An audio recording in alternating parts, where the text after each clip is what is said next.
राष्ट्रीय मीडिया पहले से ही बस प्रधानमंत्री जी की छवि को सुधारने, उनको हीरो बनाने में लगी हुई है। मैंने तो पहले भी बोला भंसाली जी से, जो भंसाली जी पिक्चर बनाते हैं कि छोटा मोटा रोल हमारे देश के प्रधान सेवक को दे दो, आजकल उनको हीरो बनने का बहुत शौक है। 2024 का चुनाव निकट है काफ़ी ज़्यादा और कई सारे मुद्दे ऐसे हैं जो चर्चा में हैं। अभी प्रधानमंत्री मोदी अमेरिका के दौरे में गए हुए हैं, वहीं दूसरी तरफ मणिपुर में हो रही हिंसा का मुद्दा भी काफ़ी ज़्यादा चर्चा पे है। आज इन सारे मुद्दों पे बात करेंगे। हमारे साथ पूनम पंडित जी उपस्थित हैं।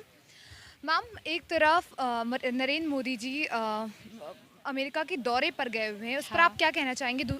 देखिए, मैं बस ये कहना चाहूँगी कि आप कैसे कर सकते हो, ये कैसे कर लेते हो आप कि एक तरफ आपका देश का एक राज्य मणिपुर वो जल रहा है, जनता भूखी मर रही है, जनता परेशान है, गरीबी इतनी ज़्यादा दिक्कत, सबसे बड़ी बात कि हिंसा एक राज्य में फैली हुई है।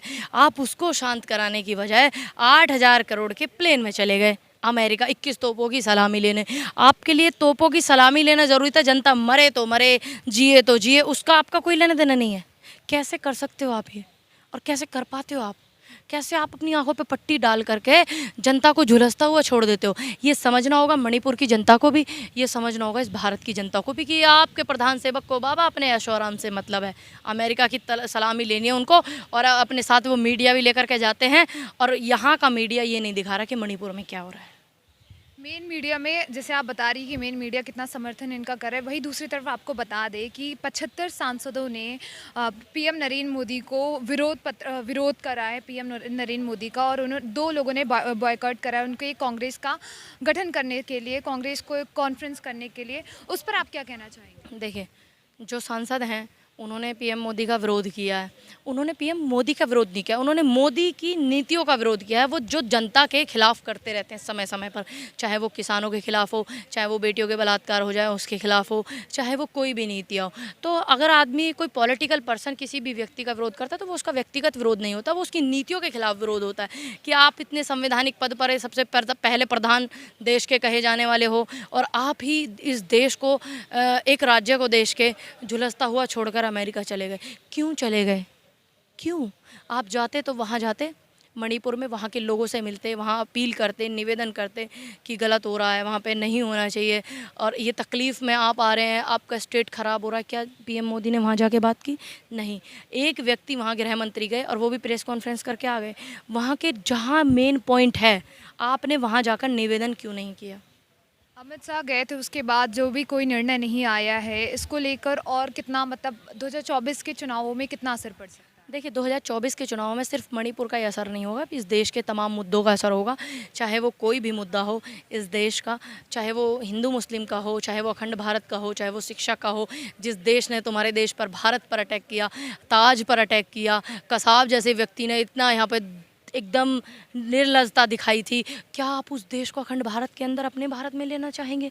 हैं, इन सब पे मुद्दों पे बात होगी। अखंड भारत के तहत ये सभी, अभी तो आप ये जनता को कहते हो कि 80 करोड़ हिंदू परेशान हैं 20 करोड़ मुस्लिमों से, तो फिर आप 80 करोड़ को इस अखंड भारत में जोड़ करके ला करके फिर तो आप सांस ही नहीं लेने दोगे हिंदुओं को। तो मैं अपने सभी सनातनी भाइयों से पूछना चाहती हूँ, अखंड भारत के तहत जितना पाकिस्तान हो गया, बांग्लादेश हो गया और आपका म्यांमार हो गया, अखंड भारत के तहत वो हम भारत में हमारे विलय कर देंगे मोदी जी, जो अखंड भारत की तस्वीर लगाएं संसद में, ठीक? तो क्या आपको ये मंजूर है कि आपके देश पर अटैक करने वाले लोग और आपके देश पर इतनी खराब चीज़ें करने वाले देश, पड़ोसी देश, और उसको आपके देश में मिला दिया जाए और आपके देश में वो रहेंगे? क्या आपको गवारा है ये? पर कहीं ना कहीं पाकिस्तान का मतलब यही है ना, कहीं ना कहीं पाकिस्तान तो पुराना हिस्सा था ना भारत का, तो जब विलय कर दिया जाएगा तो क्या ही गलत होगा? कंट्रोल तो सरकार करेगी। सुनिए, कंट्रोल मणिपुर कंट्रोल नहीं हो रहा और आप कह रही हैं कि पाकिस्तान कंट्रोल करेगी, सरकार कंट्रोल करेगी, एक स्टेट तुम पे कंट्रोल नहीं हो रहा, और आप कहती हैं कि वो पुराना हिस्सा था। भाई पुराना हिस्सा था, जिन्हें गुलामी करनी थी वो उधर चले गए, जिन्हें इधर रहना था इधर रह गए।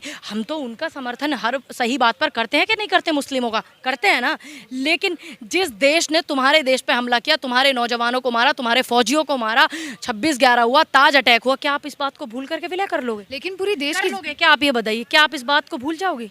नहीं भूल सकते ना कि आपको समय समय पर पाकिस्तान ने आपके साथ किया है। क्या आप इस बात को भूल जाएंगे? नहीं ना। तो लेकिन पाकिस्तान की जो सरकार है वो कहीं इन्वॉल्व थी ना इन सब चीज़ों में, पाकिस्तान के सारे लोग तो इन्वॉल्व नहीं होंगे। देखिए, सरकार कब इन्वॉल्व होती है? सरकार के, देखिए जो लोग आए थे वो कौन थे? सरकार ने भेजे, वो जो जनता के बीच के लोग थे ना। अब जब आप अपने देश में सुरक्षित हो, आप अच्छा महसूस कर रहे हो, हम इधर अच्छा महसूस कर रहे हैं, तो ये मुद्दा ही क्यों उठाना। जब कोई खाई बड़ी भर जाती है, समय समय पर इन्होंने हिंदुस्तान को बहुत चोट दी है, समय समय पर, ठीक है, तो क्या वो खाई भर जाएगी? इसकी गारंटी कौन लेता है कि अगर आप अखंड भारत में विलय करेंगे तो इसमें जो है बाकी के जो लोग हैं वो सुरक्षित रहेंगे, बाकी के जो समाज हैं वो सुरक्षित रहेंगे, बाकी वो लोग यहाँ आकर के कोई इस तरीके की चीज़ें घटना ना करेंगे? कोई गारंटी लेगा? पाकिस्तान का प्रधानमंत्री लेता हो, राष्ट्रपति लेता हो, हिंदुस्तान का मौजूदा प्रधानमंत्री लेता हो, राष्ट्रपति लेता हो, जो अखंड भारत की तस्वीर लगाता है नई संसद में, क्या ये गारंटी लेंगे? आप बताइए अगर गारंटी लेते हैं। एकजुटता रैली है, सारे विपक्ष इकट्ठा होंगे और जो 2024 का इलेक्शन है किस तरह उसको देखा जा सकता है? क्या सत्ता परिवर्तन का कोई चांसेस है? जी बिल्कुल चांसेस है, क्यों नहीं है। समय समय पर सत्ता परिवर्तन होता रहता हमारे देश में और होना भी चाहिए। त्रस्त हो गई है, सब त्रस्त हैं। आप ये बता दीजिए, एक तबका ये बता दीजिए कि जो मोदी जी से परेशान नहीं है, मौजूदा सरकार से परेशान नहीं। मीडिया लगा लीजिए, किसान लगा लीजिए, बेटियाँ लगा लीजिए, स्वास्थ्य विभाग लगा लीजिए। कुछ लोग तो अभी भी कह रहे हैं कि मोदी जी आएंगे 2024 में। वो लोग हैं जो जिनके चूल्हे जिंदाबाद जिंदाबाद से चलते हैं। हम वो लोग नहीं हैं। हम इस देश में जिंदा हैं तब तक गलत नीतियों का विरोध करेंगे, तब तक उस हद तक करेंगे नीतियों का विरोध जिस हद तक करना चाहिए। संवैधानिक दायरे में गलत बात का विरोध करेंगे। आपने अखंड भारत की बात की, इस नीति को विपक्ष किस तरह से देखता है? देखिए, मुझे नहीं पता विपक्ष का इसमें क्या मत है। मैं अपना खुद का मत बता रही। मुझे नहीं पता कि कांग्रेस का भी क्या मत है, मेरी इस विषय में किसी से बात नहीं, लेकिन ये मेरा खुद का विचार है कि अखंड भारत का मतलब है कि पाकिस्तान, जो हमारे अड़ोसी पड़ोसी देश हैं भारत के, जो पहले हुआ करते थे अब नहीं है, वो अलग हो गए हैं, उनके अलग एक शासनकाल उनका अलग चलता है। चाहे वो पाकिस्तान है, बांग्लादेश है, म्यांमार, वो है वर्मा, ये देश हैं। अखंड भारत के तहत ये हिंदुस्तान में आ जाएंगे, भारत में विलय हो जाएंगे। 20 करोड़ 30 करोड़ हो गए पाकिस्तान के मुस्लिम, 15-20 करोड़ हो गए बांग्लादेश के, 10-15 करोड़ हो गए कहाँ के, म्यांमार के, टोटल मिलाकर के 20 करोड़ हिंदुस्तान के। अखंड भारत में टोटल की संख्या कितनी हो जाएगी? 80 करोड़ के आसपास। अभी तो आप ये कहते हो कि 20 करोड़ मुस्लिमों से 80 करोड़ हिंदू परेशान है, फिर 80 करोड़ आ जाएंगे तो तुम तो ना कुछ काम करोगे ना कुछ, हमें तो तुम सांस भी लेने ना दोगे हिंदुओं को। तुम तो एक होगा, हाय मुस्लिम बहुत ज़्यादा है इस देश में, बाहर मत निकलिए, अपने घर में ही मरिए, ये करोगे आप। तो आप बताइए, इस देश के जितने भी सनातनी हैं, हिंदू हैं, जितने भी लोग हैं और बरादरी के समुदाय के, मैं आज मुस्लिमों से नहीं पूछूंगी, मैं मुस्लिमों के जो अलग सब लोग हैं उनसे पूछूंगी, फिर बाद में मुस्लिमों से पूछूंगी, क्या आप लोग उस देश को इस देश में विलय कराना चाहेंगे जिसने समय समय पर हमारे फौजियों को मारा हो, हमारे देश पर आतंकी हमले किए हों, है ना। चाहे वो जिसके ऊपर गदर पिक्चर बनी थी वो हमला लगा लीजिए, चाहे वो गुरदासपुर वाला लगा लीजिए, चाहे वो पुलवामा अटैक लगा लीजिए, चाहे वो ताज अटैक लगा लीजिए। क्या आप लोग इस हिंदुस्तान के 140 करोड़ की आबादी जो है, क्या आप लोग चाहेंगे कि उस देश को आप विलय करें? आप मुझे बताइए, आप जवाब दीजिए। अगर आप विलय करेंगे तो फिर हम जैसे लोगों को क्या आपत्ति? देश की जनता को अगर आपत्ति नहीं तो मुझे क्यों आपत्ति होगी? चलिए, धर्म की बात हो रही है, अभी हाल ही में एक पिक्चर आई, आपने देखी होगी, आदिपुरुष, का काफ़ी सुना होगा। राम भगवान की बात करने वाली बीजेपी सरकार अब शांत क्यों दिख रही है इस मूवी पर? बायकाट गैंग कहाँ है? क्योंकि मनोज मुंतशिर बीजेपी के नेताओं का चमचा है, इसलिए बायकाट गैंग रैली नहीं निकाल रहा, बायकाट गैंग विरोध नहीं कर रहा, उसकी भावनाएं आहत नहीं हो रही हैं। क्यों? क्योंकि मनोज मुंतशिर बीजेपी का चमचा है और हिंदू हिंदू चिल्ला करके उसने कई सारी पिक्चरें निकाली, उसने बड़े नेताओं से अपने प्रमोशन कराए, इसीलिए ना। कई राज्यों के मुख्यमंत्री भी शामिल थे इसमें ना, कई राज्यों, क्या वो राज्यों के जो मुख्यमंत्री थे उनको ये नहीं दिख रहा था तुम क्या कर रहे हो, तुम्हारे ईस्ट क्या कर रहे हैं, तुम अपने ईस्टों को बदनाम कर रहे हो। इसका मतलब मनोज मुंतशिर तो हिंदू भी नहीं है, जिसने अपना इतिहास नहीं पढ़ा, जिसने अपने ईस्टों का इतिहास नहीं, वो कहता है हनुमान भगवान नहीं थे, उनकी भक्ति को देखकर हमने भगवान बना। क्या कोई इंसान भगवान बना सकता है? भाई भगवान तो इंसान बनाता है, ये हमने सुना है, लेकिन इंसान कभी किसी को भगवान बनाए ये हमने नहीं सुना है। क्या मनोज मुंतशिर को इतना ज्ञान नहीं है कि भगवान हनुमान जो थे वो भगवान शिव के अवतार थे? जैसे विष्णु जी के अवतार कृष्ण जी हुए, भगवान थे ना, और नरसिंह हुए भगवान नरसिंह, वो भी विष्णु के अवतार थे। तो इसी तरीके से भगवान राम भी विष्णु जी के अवतार थे, उसी तरीके से भगवान शिव के अवतार हनुमान जी थे। तो मनोज मुंतशिर ने ये नहीं पढ़ा। अब इसके खिलाफ कौन कौन बायकाट गैंग है निकल के नहीं आ रहा है, या जब बरसात पड़ती है अभी टर करते हैं सारे। और नेपाल में जिस तरह से इसके खिलाफ प्रदर्शन हो रहे हैं, हालांकि हिंदी फिल्मों को वहाँ पे बैन कर दिया गया है, काठमांडू में और एक और जगह वहाँ पर। शर्म की बात है कि हमारे हिंदुस्तान की हिंदी, हिंदुस्तान में हिंदी बोली जाती है ना। हिंदुस्तान की हिंदी, आपने जो है हिंदी पिक्चरों को बैन कर दिया, ये शर्म की बात है। ये जो बैठ लीजिए, समझ लीजिए कि कुर्सी पर कोई तानाशाह अहंकारी व्यक्ति बैठा है जिसको शर्म नहीं है, ये मान लीजिए, तब ऐसा हुआ है। हिंदुस्तान की पिक्चरों को बैन कर दिया, क्या आप इसमें अपनी शोभा मान रहे हैं? एक व्यक्ति की वजह से आप इसी पिक्चर को बायकॉट कराते, आप इसकी पिक्चर बंद कराते तो ठीक रहता ना, मेंटेन रहता। लेकिन आपको हिंदुस्तान की बेइज्जती करवानी समय समय पर, हिंदी पिक्चरों की बेइज्जती करानी समय समय पर, हिंदी भाषित राज्य हो या हिंदुस्तान हो, उनकी बेइज्जती करानी आपको समय समय पर। लेकिन मनोज मुंतशिर की पिक्चर को बैन नहीं आप कराओ। लेकिन मनोज मुंतशिर तो इस चीज़ का बचाव करते हुए ये भी कह रहे हैं कि ताकि जो आजकल की जनरेशन है वो रिलेट कर पाए, इसलिए ऐसे शब्दों का प्रयोग करा गया है। आजकल की जनरेशन को तो भैया गाड़ियों में घूम के शराब भी पीना पसंद है, तो तू वो चलाएगा। आजकल की जनरेशन को तो साक्षी का हत्या करना भी पसंद है, जो लड़के ने किया, सरस्वती की हत्या की, ये सब पसंद है आजकल के कुछ लोगों को। तो क्या तू वो दिखाएगा? क्या तू वो चलाएगा? तेरा काम है समाज में अच्छे मैसेज देने का, तेरा काम है जनता को एंटरटेन करने का, तेरा काम वाहियातपना और हमारे ईस्ट, हमारे आराध्या को बदनाम करना नहीं है। तू इतना सोच और डूब मरे। जिसको चुल्लू भर पानी नहीं मिला, मैंने तो ट्वीट किया अपने पूनम पंडित IND अकाउंट से कि इसको चुल्लू भर पानी नहीं मिला बेशरम को। अरे यही बोल देता है, भारत की जनता जो है बड़ी अच्छी है, बड़ी भावनाओं वाली है, प्रेम वाली है, ये बोल देता मेरे से गलती हो गई, कोई बात नहीं, इस पिक्चर को मैं बंद करा देता हूँ।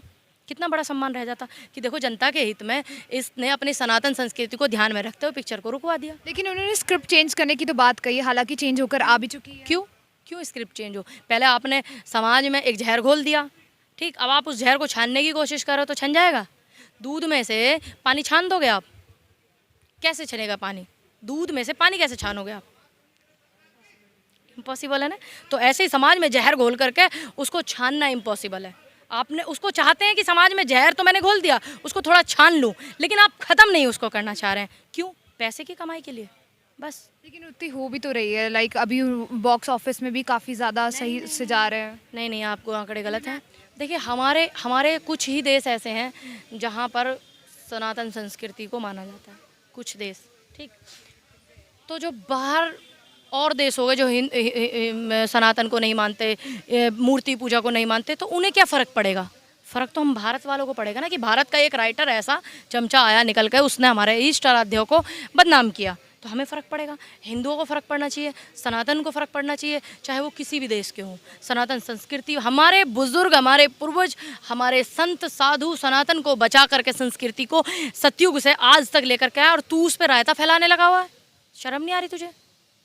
उन्होंने कहा है मैंने तो तेरी मिट्टी जैसे सॉन्ग भी लिखे, इस पर आप मुझे जज नहीं कर सकते। क्यों नहीं कर सकते? मैंने क्योंकि ऐसे कथावाचकों ने भी पहले काफ़ी ज़्यादा ऐसे शब्दों का प्रयोग करा है, उन्होंने ऐसे ही लिखा, उन्होंने अपने ट्वीट पे ये बात कही। देखिए, कथावाचक, क्या एक भी कथावाचक आदि पुरुष का सपोर्ट करता है? नहीं करता।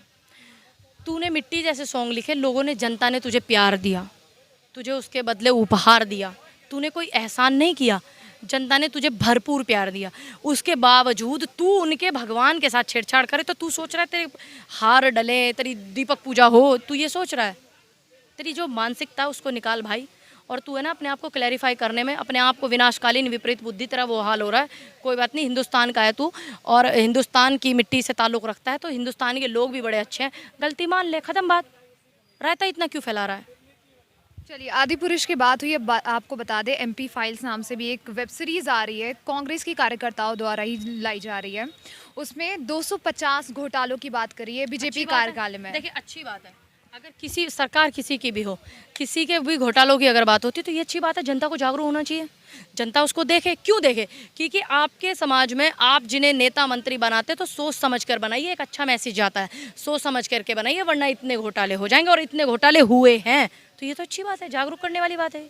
उसे टैक्स फ्री कराने की बात कही जा रही है। अच्छी बात है, अगर जनता के लिए कोई जागरूक करने की चीज़ है तो वो टैक्स फ्री होनी चाहिए। मतलब तुम जहर फैलाने वाली चीज़ को टैक्स फ्री कर सकते हो। ऐसे तो कांग्रेस के टाइम पे जो घोटाले हुए उन पर भी आनी चाहिए। देखिए, आपने बनाया, क्यों नहीं बनाया? आपने बनाया, हमने कब आपकी गलत भी बात का हमने विरोध किया होगा, आपकी सही बात का नहीं किया होगा। कांग्रेस के किसी भी नेता ने अगर घोटाला किया है तो उसको जेल भी हुई है, कांग्रेस ने उसका बायकॉट भी किया है, कांग्रेस ने समर्थन नहीं किया किसी बेईमान आदमी का। ये आप देखिए, ऐसे ब्रजभूषण की तरह बचाया नहीं है, संसद में लेके जा रहे हैं देश के प्रधान सेवक ब्रजभूषण को, और वो किसानों पर ट्रैक्टर चला के मारने वाला आदमी उसको भी संसद में लेके जा रहे हैं। ऐसे नहीं किया है कांग्रेस ने। अच्छा, अभी कल योग दिवस था, यूनाइटेड नेशन के हेडक्वार्टर्स में योगा करते नजर आए हैं प्रधानमंत्री नरेंद्र मोदी। ऐसे में आप भारत की जो छवि है अंतर्राष्ट्रीय स्तर पर किस तरह सुधरती हुई नजर आ रही है? देखिए, बिल्कुल भी सुधरती हुई नज़र नहीं आती जब देश में एक राज्य आपका जल रहा हो और आपका प्रधान सेवक अमेरिका घूमने जा रहा हो, किसान पर डंडे बजाए जा रहे हो हरियाणा में आपकी मौजूदा सरकार में, केंद्र में आपकी सरकार, हरियाणा में आपकी सरकार, तो कहाँ सुधरेंगी चीज़ें? कोई चीज़ें मीडिया छुपी हुई थोड़ी ना है किसी से, मीडिया से कोई बात छुपी हुई नहीं। तो मीडिया के विदेश में भी लोग देखते हैं, यूट्यूब तो भाई पूरे पूरे वर्ल्ड में चलता है, तो यहाँ का न्यूज़ विदेश वाला भी लोग देखता है, हम लोगों को देखते हैं, हम लोग बाहर कंट्रियों से भी लोग कमेंट करते रहते हैं वीडियो पे, जैसे आप लोग चला रहे हो। तो ये छुपा हुआ नहीं है, आप सही करोगे तो चलेगा, नहीं करोगे तो बदनामी तो होगी। अब आपको बदनामी से ज़्यादा अपनी कुर्सियाँ प्यारी हैं, तो उसमें हम और आप क्या कर सकते हैं? अंतर्राष्ट्रीय अखबार भी प्रधानमंत्री नरेंद्र मोदी की आलोचना करते हुए नजर आ रहे हो, कह रहे हैं कितने बड़ी आलोचना की है उन्होंने, कितने शर्म की बात है। और फिर भी अपना डंका बजाने में लगे हुए हैं, ढोल पिटवाने में लगे हुए हैं, ढोल पिट पिट के वो फट रहा टाइम्स है। स्क्वायर में तब भी। नजर भी तो आ रहा है कि वहाँ हाँ। के उनके समर्थक जो हैं वहाँ पर नाचते हुए दस, अब एक बात बताइए, 10 हिंदुस्तान के लोग बाहर है, अगर हिंदुस्तान के प्रधानमंत्री आएंगे तो वो 10 नाचेंगे ही ना, कि भाई हमारे देश के प्रधानमंत्री आए हैं, नाचेंगे कूदेंगे। अब आप बस उन्हीं को कवर अप करके दिखा रहे हो, वहाँ के अखबारों की कटिंग दिखाइए ना क्या चल रहा है। अच्छा, मेन आखिरी सवाल मेरा ये है, जिस तरह मेन स्ट्रीम मीडिया सारे मुद्दों को दबाकर ये जो प्रधानमंत्री मोदी का दौरा का मुद्दा है उसको ज़्यादा दिखा रही है, इस पर आप क्या कहना चाहेंगे? मिनिस्ट्री मीडिया पहले से ही बस प्रधानमंत्री जी की छवि को सुधारने, उनको हीरो बनाने में लगी हुई है। मैंने तो पहले भी बोला भंसाली जी से, जो भंसाली जी पिक्चर बनाते हैं कि छोटा मोटा रोल हमारे देश के प्रधान सेवक को दे दो, आजकल उनको हीरो बनने का बहुत शौक है। खबरों में बने रहने के लिए फोरम 4 को सब्सक्राइब करें और नोटिफिकेशन पाने के लिए बेल आइकन दबाएं।